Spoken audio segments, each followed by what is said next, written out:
Ito po yung reply namin sa kay COMELEC spokesperson Rex Laudianco. COMELEC Director Laudianco, non-responsive at evasive po yung sagot ninyo sa mga issues na niraise namin kahapon. Alam nyo po, walang saysay ang lahat ng mga preparasyon na ginawa ninyo para sa eleksyon. Kung iba naman ang aktual na ginawa ninyo o nangyari nung nakarang elections.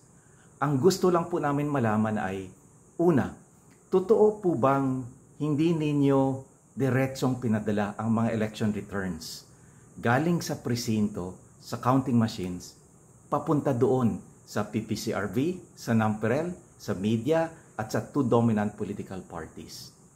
Pangalawa po, totoo po ba na itong Data Center 3 na kung saan po dumaan muna lahat ng mga election returns sa buong bansa, ito yung nag-consolidate ng mga election returns all by itself? Ibig sabihin po, walang partisipasyon, walang presensya ng PPCRV, ng NAMPREL, ng media bago nyo ito pinadala sa PPCRV, sa NAMPREL, at sa media at sa dominant political parties.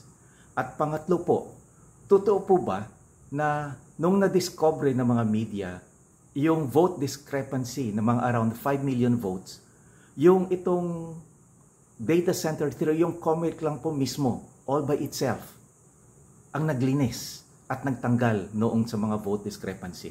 Ang ibig sabihin po, nung nilinis ninyo ang vote discrepancy, nung dinilit ninyo ang 5 million votes, you did it all by yourself.